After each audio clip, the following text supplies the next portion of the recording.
Now that we've studied the classical theory, let's look at what happens when there's not enough time for the classical theory to bring us back to full employment. So if we were to turn to the Great Depression, let's put on some statistics for some of the stuff that was going on in the Great Depression. If we look at the first 3 years of the Great Depression, we see that in 1930, GDP fell by almost 10%. In 1931, GDP fell by an additional 8.5%, and in 1932, GDP fell by 32%. Unemployment was up almost 23% at the end, almost 24%, at the end of 1932. So the following year, it reached almost 25%. Obviously, we are away from our full employment level of real GDP. Going into the 1930s, the end of the Roaring 20s, unemployment levels were below our full employment level of real GDP. So we were basically having an overheating market. So if we look at what was going on in the aggregate market and throw in our long-run aggregate supply curve and our reduction of aggregate demand, we see that we were most likely to the right of our long-run aggregate supply curve. We had somewhere around 3% unemployment, so that's below or above, depending on which way you look at it, the threshold of 4 to 6% unemployment. So in the Great Depression, there was a huge reduction in aggregate demand. Aggregate demand fell very, very substantially. And John Maynard Keynes, who was an English professor in Cambridge, an English economics professor in Cambridge, decided that he wanted to take a look at the economy and challenged every single point of the long run. So in the long run, we believe Say's law holds, we believe the loanable funds automatically changes savings into investment, and that there's a self-adjustment process where prices and wages are so flexible that the economy can automatically self-correct. So Keynes comes along and challenges this, and he says, well, in the long run, we could be at our full employment level of real GDP, but, his famous, in the long run, we're all dead, quotation means that, we don't have enough time always to wait for the economy to get to the long run. So he challenged each one of the individual pillars, Say's law, loanable funds market, and flexible prices and wages, and he said that instead of full employment being the norm, as the classical economists believe, full employment is the exception. However, we can reach full employment with policy, with government intervention. So let's look at Keynes's views on full employment level of real GDP. Okay, so let's start off by looking at Keynes's view. Let me grab the black.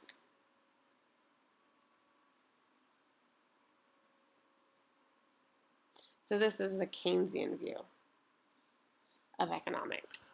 Okay, so if we look at what John Maynard Keynes says, the first thing he says, he basically just comes along and refutes everything that the classical theory stands on. So he starts with Say's law. He says that Say's law does not hold.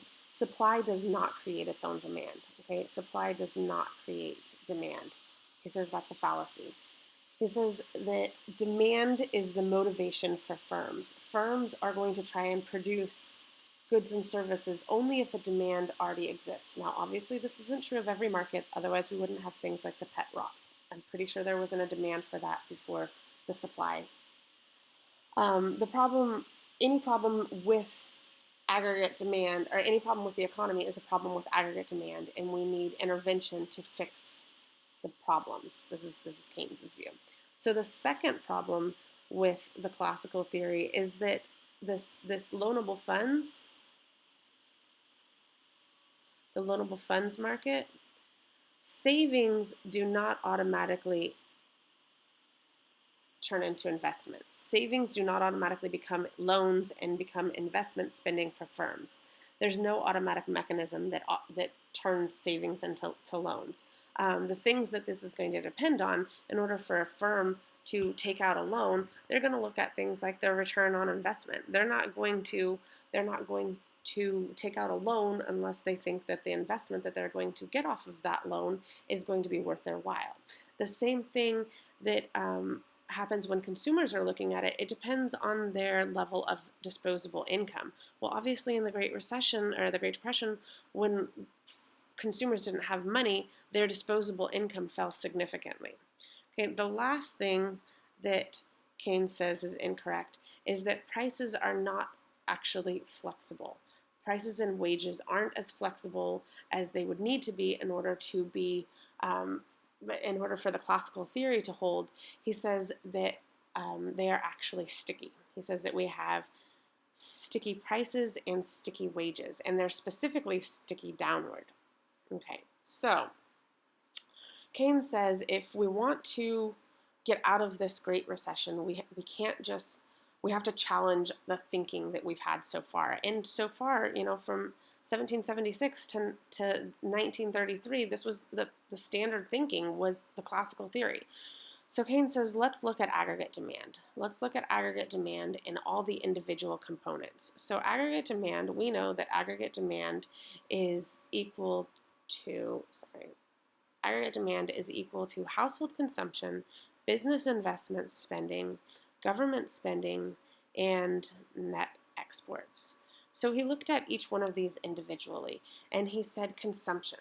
Consumption is the largest, this first C, this is the largest component of aggregate demand. It's roughly 70% of aggregate demand.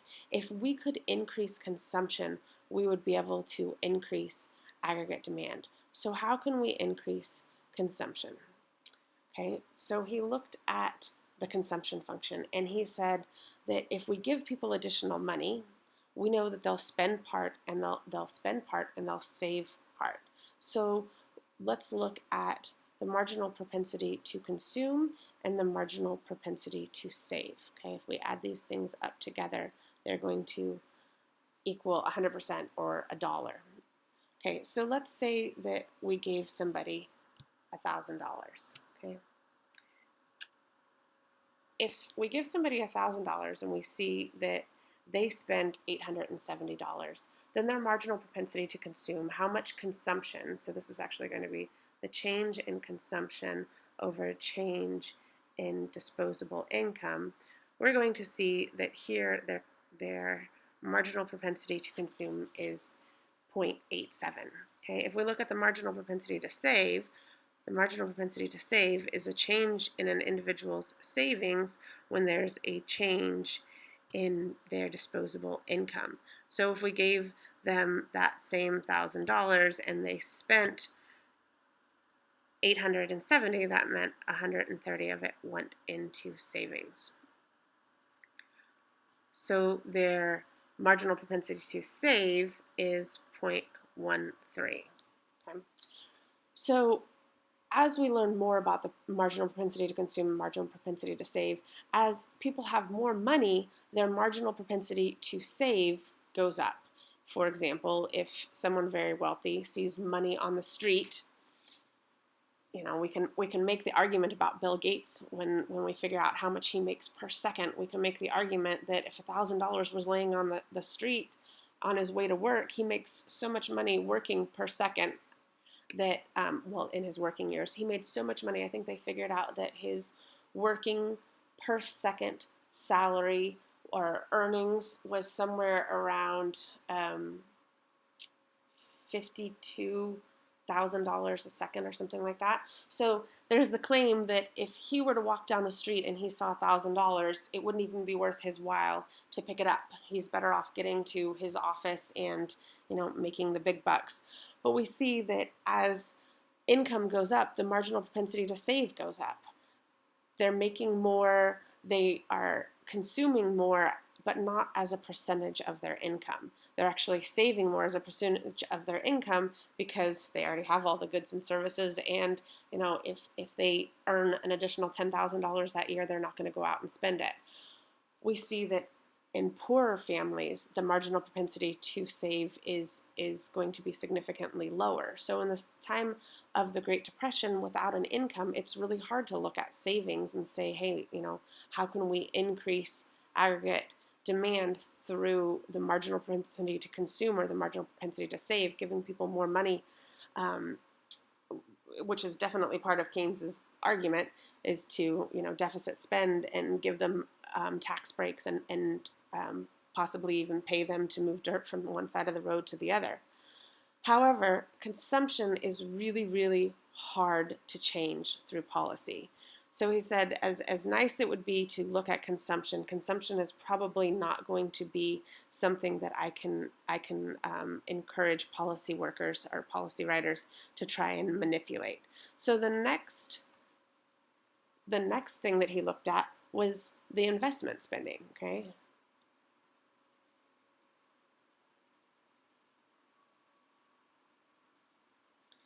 So unlike consumption, which is very hard to change, investment spending changes very easily.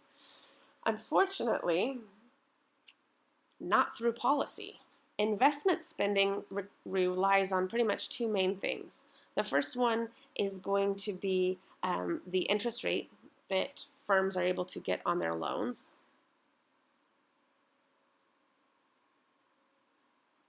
And also their return on investment, how much they think that they will be getting back on those loans. And the second thing that it is determined by is tax policies.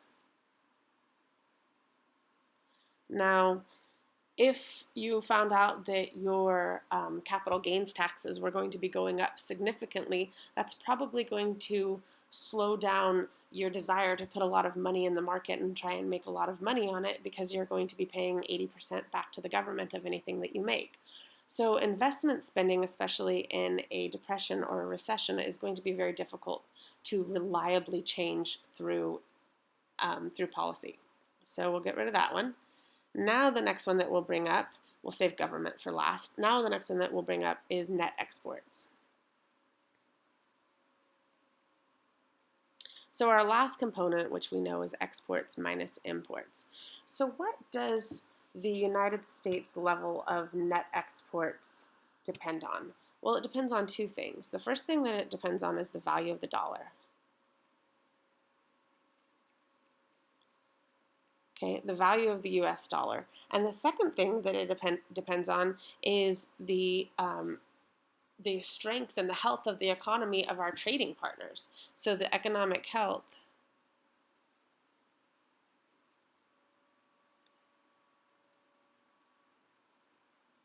of our trading partners. So through policy, it would be really hard to improve the economic health of our trading partners through policy, especially when in the Great Depression, this was a worldwide depression. Germany was in a depression, England was in a depression, the United States, Sweden, basically all of the industrialized world was in a depression during this time period. So that would be very difficult through policy to try and strengthen these other nations so that we can trade with them. Now, the value of the dollar. Well, the value of the dollar is determined in the exchange rate market. The exchange rate market is a huge market. It would be very difficult for the United States government. It would be impossible for the United States government to influence the value of the dollar.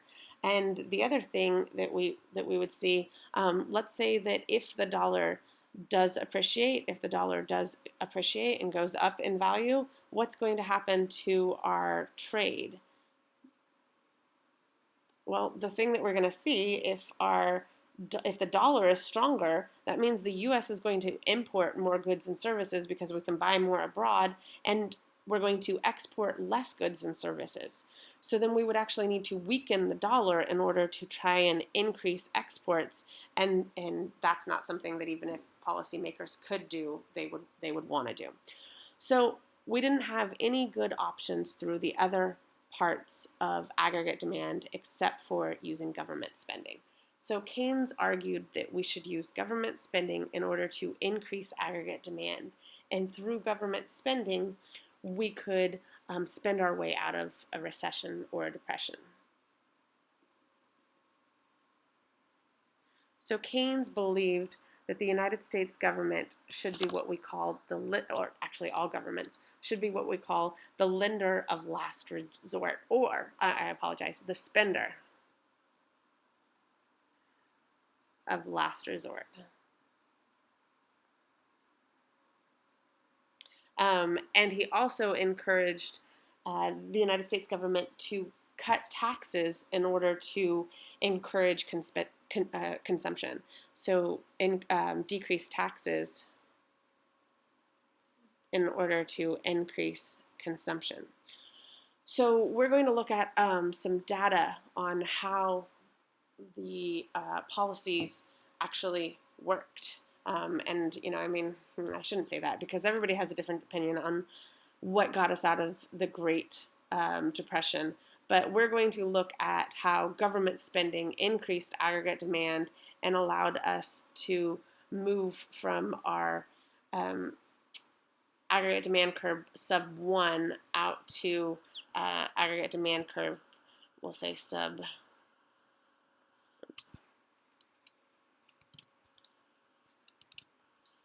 aggregate demand curve post recession.